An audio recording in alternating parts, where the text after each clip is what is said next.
Halo, selamat pagi, siang, sore, atau malam. Gimana kabar kalian semua? Semoga dalam keadaan baik dan dalam keberkahan Tuhan Yang Maha Esa. Selama beberapa waktu ke depan, kami akan dampingi rekan-rekan semua untuk berdiskusi tentang pengelolaan sistem informasi dan teknologi komunikasi. Sebelumnya, saya ingin bertanya terlebih dahulu kepada rekan-rekan semua dan jawab secara mandiri dalam hati atau coretan kertas. Seberapa dinamis perkembangan teknologi saat ini? Seberapa cepat handphone kita ketinggalan zaman? Seberapa cepat teknologi berevolusi? Seberapa cepat kemungkinan seorang untuk sukses di era sekarang bila menguasai perkembangan ini? Coba jawab pelan-pelan dan ambil hikmah dengan seksama di pertanyaan pertama ini. Lalu yang kedua, bila kita tidak mengikuti perkembangan ini dalam bisnis atau organisasi kita, apa yang terjadi dalam bisnis atau organisasi kita? Hancur, ketinggalan zaman, atau sampai terlilit hutang? Semua itu bisa saja terjadi rekan-rekan semua. Oleh karena itu, izinkan kami membantu rekan-rekan semua menerangkan materi yang sangat penting ini dan di akhir nanti terdapat studi kasus faktual yang menunjukkan kesuksesan perusahaan waralaba internasional dengan investasi besar-besarannya terhadap sistem informasi ini. Next. Introduction. Next. Sebelum masuk ke pokok pembahasan, izinkan kami memperkenalkan diri terlebih dahulu. Siapa di balik materi-materi ini? Pertama, yang terhormat Ibu Lina Aryani SEMM selaku dosen pengampu mata kuliah pengantar bisnis sekaligus mata kuliah manajemen. Terima kasih banyak Bu atas diskusi dan ilmu yang Ibu berikan selama mengajarkan kami. Selanjutnya, next. Ada rekan-rekan di balik suksesnya penyampaian materi. Materi ini yang pertama ada Fania Salsabila dengan NRP 245, yang kedua ada saya sendiri Mohan Fotorampan Senyoto dengan NRP 226, yang ketiga ada Satria Putra Syahren dengan NRP 251, yang keempat ada Naswa Nur Marsanda dengan NRP 238, dan yang terakhir ada Denta Sawasuryana dengan NRP 232. Next. Oke, sebelum kita masuk ke materi yang utama, mari kita brainstorm bersama. Tadi disinggung bahwa topik ini sangat penting. Lalu pertanyaannya, kenapa penting? Biasa aja, ini kan emang kodratnya perkembangan. Oke, kalau masih kayak gitu pikirannya, kita simak penjelasan berikut ini. Next. Oke, kenapa pengelolaan sistem informasi dan teknologi komunikasi itu perlu kita pelajari? Alasan utamanya itu perkembangan teknologi yang sangat amat besar. Oke, simpelnya, rekan-rekan semua terakhir beli gawai kapan? 3 tahun lalu, 10 tahun lalu. Saya jamin dalam beberapa waktu ke depan, gawai itu udah ketinggalan zaman. Lemot, RAM-nya nggak cukup. Apalagi ya contohnya, mungkin kita lihat tokoh-tokoh publik yang tidak beradaptasi dengan perubahan. Tenggelam bukan? Artis-artis yang tidak beradaptasi dengan sosial media. Bagaimana perkembangan engagement-nya? Stuck atau bahkan banting setir ke pengusaha atau jadi pengusaha kontrakan.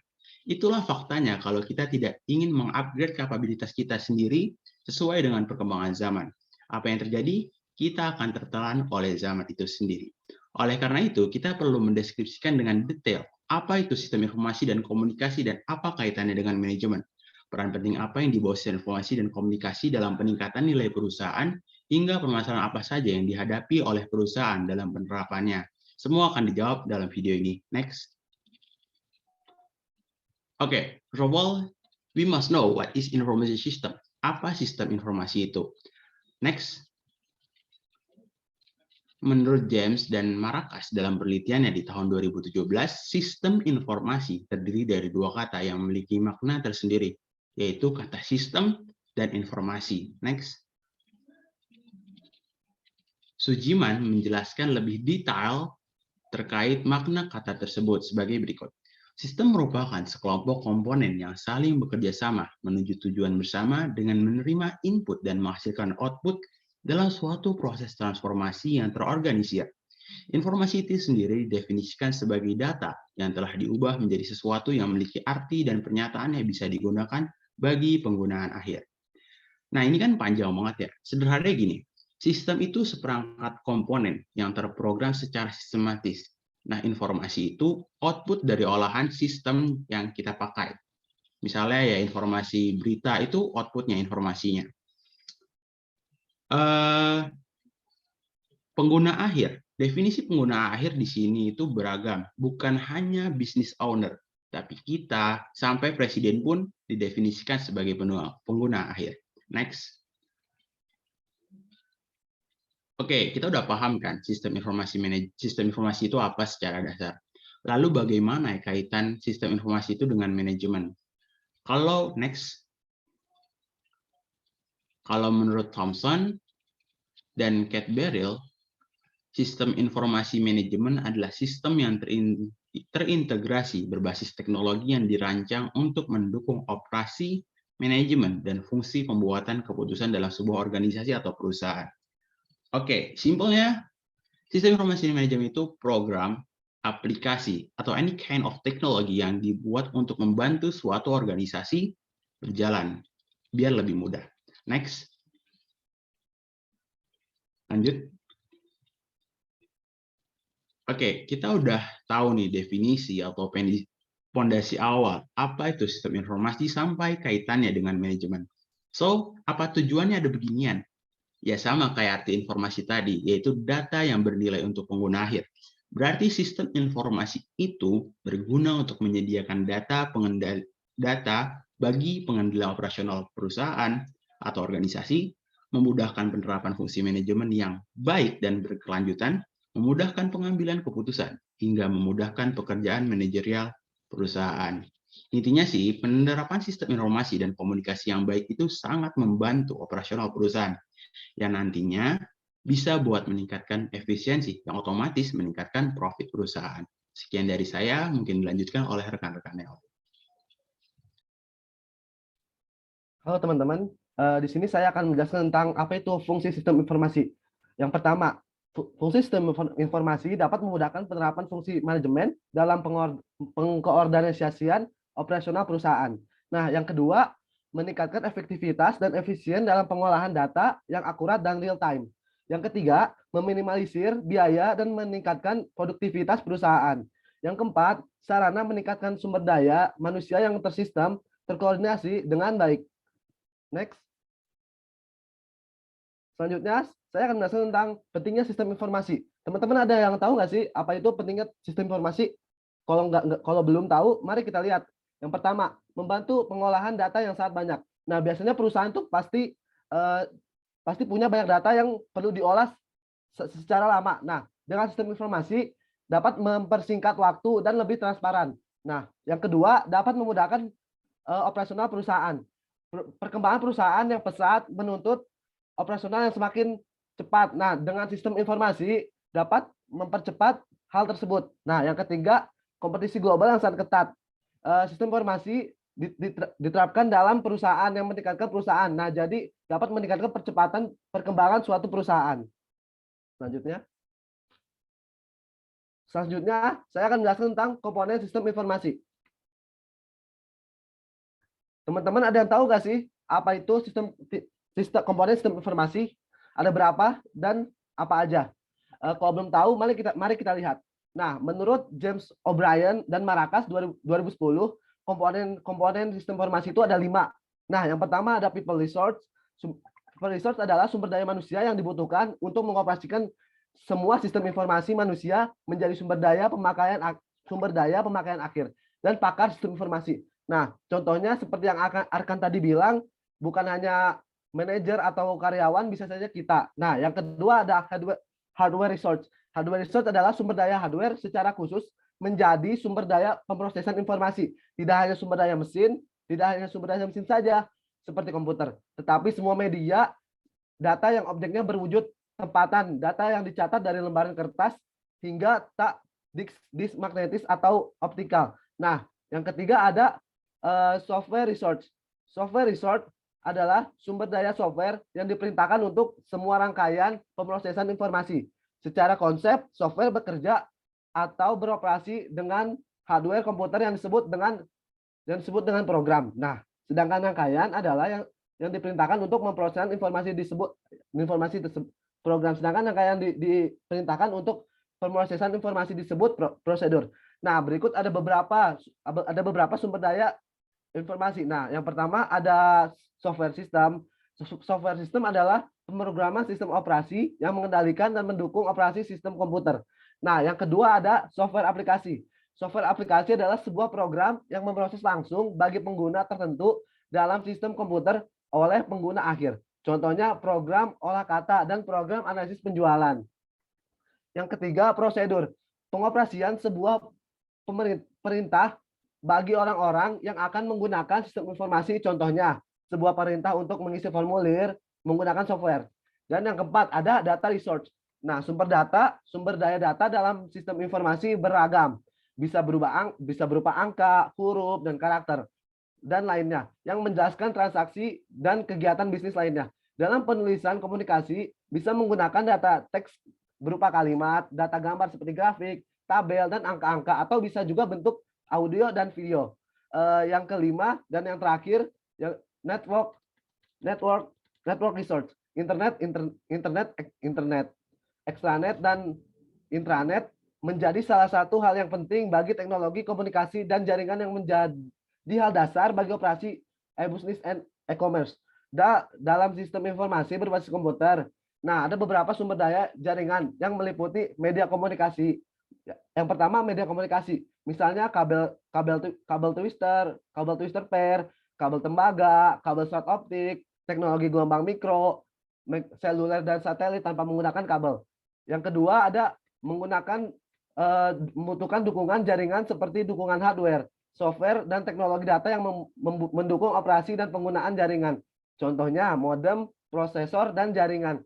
Software pengendali seperti software jaringan dan penjelajah internet. Sekian dari saya, mungkin akan dilanjutkan oleh teman saya. Terima kasih. Nah, selanjutnya ada peranan sistem informasi. Next. Yang pertama ada mendukung proses bisnis dan operasional, yang kedua mendukung pengambilan keputusan, dan yang terakhir mendukung strategi untuk memiliki keunggulan kompetitif. Next. Perkembangan sistem informasi dan dunia digital dapat menimbulkan banyak peningkatan dalam operasional perusahaan. Selain 3 peranan umum sebelumnya, ada juga peranan lain sebagai berikut. Next. Ada 4, dan yang pertama ada berguna untuk memudahkan bagian manajemen melakukan perencanaan, pengawasan, dan pengarahan kerja bagi semua departemen yang akan dikoordinasikan. Yang kedua, berguna untuk meningkatkan efektivitas dan efisiensi dalam pengolahan data dengan sajian data secara akurat dan real-time. Yang ketiga, berguna untuk meminimalisir biaya dan meningkatkan produktivitas suatu perusahaan. Dan yang keempat, berguna sebagai sarana untuk peningkatan sumber daya manusia dengan ketersediaan unit kerja yang sistematis dan terkoordinasi berbasis teknologi. Next. Teknologi baru dalam era bisnis. Next. Teknologi telah sangat menginspirasi rancangan organisasi baru, hubungan inovatif dengan organisasi lain, dan proses manajemen baru untuk meningkatkan daya saing. Selanjutnya akan dilanjutkan oleh teman saya.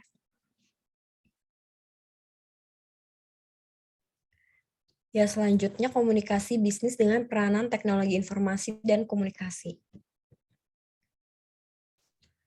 Komunikasi adalah suatu penyampaian dan penerimaan pesan atau informasi di antara 2 orang atau lebih dengan harapan terjadinya pengaruh yang positif atau menimbulkan efek tertentu yang diharapkan. Kemudian, internet sebagai salah satu media komunikasi bisnis. Yang pertama, kita akan membahas pengertian internet. Internet dapat diartikan sebagai jaringan komputer luas dan besar yang mendunia, yang menghubungkan pemakai komputer dari suatu negara ke negara lain di seluruh dunia, di mana di dalamnya terdapat berbagai sumber daya informasi dari mulai yang statis hingga dinamis dan interaktif. Kemudian, manfaat internet. Secara umum, ada banyak manfaat yang dapat diperoleh apabila seseorang mempunyai akses ke internet. Di sini saya akan memberitahu sebagian apa yang tersedia di internet. Yang pertama, untuk informasi untuk kehidupan pribadi, seperti informasi kesehatan, rekreasi, hobi, pengembangan pribadi, rohani, dan sosial. Kedua, ada informasi untuk kehidupan profesional atau pekerja, seperti informasi sains, teknologi, perdagangan, saham, komoditas, berita bisnis, asosiasi profesi, asosiasi bisnis, dan berbagai forum komunikasi. Salah satu hal yang paling menarik dari internet itu, internet tidak mengenal batas negara, ras, kelas ekonomi, ideologi, atau faktor-faktor lain yang biasanya dapat menghambat pertukaran pikiran. Nah, Indonesia menggunakan internet untuk lebih meningkatkan kualitas sumber daya manusia. Para profesional sudah memanfaatkan jaringan internet, seperti contohnya situs web perusahaan menyediakan berbagai informasi. Sekarang ini banyak perusahaan yang menggunakan situs web untuk mengiklankan produk, menerima pesanan produk, meminta umpan balik pelanggan, dan menerima karyawan. Mereka juga menggunakan internet untuk berkomunikasi dengan kelompok terpilih. Salah satu penggunaan internet sebagai media komunikasi bisnis itu penggunaan email. Kemudian selanjutnya, e-commerce atau pandangan dalam komunikasi bisnis. Secara umum, e-commerce dapat didefinisikan sebagai segala bentuk transaksi perdagangan atau perniagaan barang dan jasa dengan menggunakan media elektronik.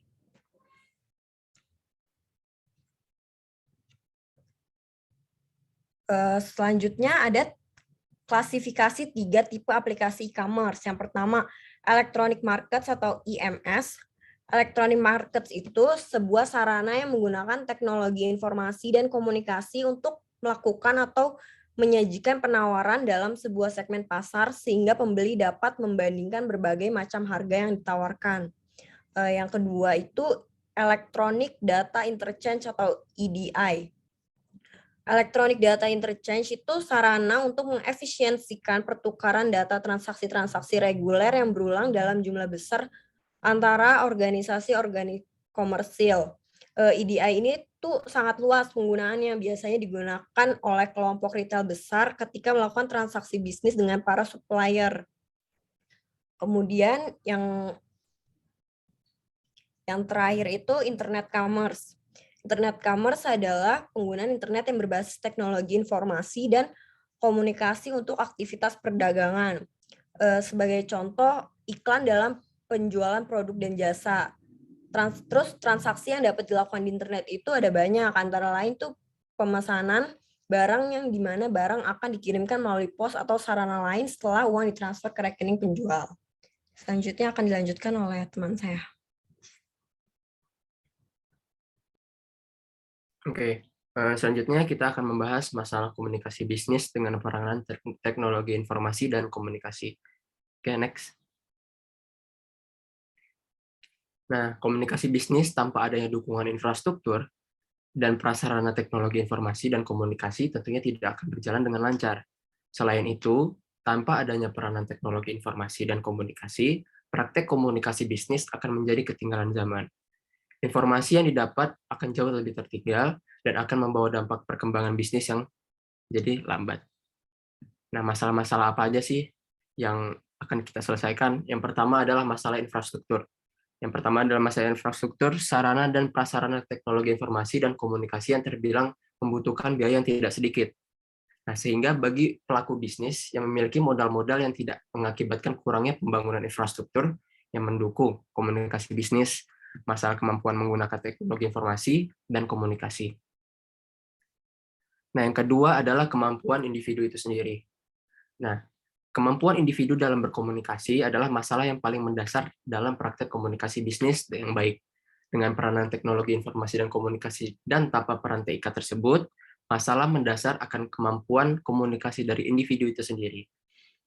Apabila seorang memiliki kemampuan komunikasi yang kurang baik, maka secara otomatis praktek komunikasi bisnisnya tetap mengalami kendala. Walau telah didukung oleh peranan teknologi informasi dan komunikasi yang canggih. Cara orang tersebut menyampaikan pesan kepada pihak lain itulah yang menjadi hal yang paling penting untuk diperhatikan. Oke, next. Nah, kita masuk ke komunikasi yang efektif dalam organisasi berbisnis. Dalam kehidupan organisasi berbisnis, boleh next. Nah, dalam kehidupan organisasi berbisnis, keberbedaan tim kerja semakin populer. Banyak perusahaan dari berbagai industri-industri menerapkan konsep-konsep kerja yang melakukan aktivitasnya. Pemakaian tim kerja diyakini banyak pimpinan perusahaan yang akan lebih efektif dibanding penyelesaian aktivitas secara individual. Pemakaian tim kerja diharapkan dapat menciptakan sinergi yang positif. Penjumlahan anggota dalam tim akan memungkinkan menghasilkan output yang lebih besar dibandingkan output total yang dikerjakan oleh masing-masing individu. Nah, tidak peduli seberapa berbakatnya seseorang, betapapun unggulnya sebuah tim, atau seberapapun kuatnya kasus hukum, keberhasilan tidak akan diperoleh tanpa penguasaan keterampilan komunikasi yang efektif. Oke, next.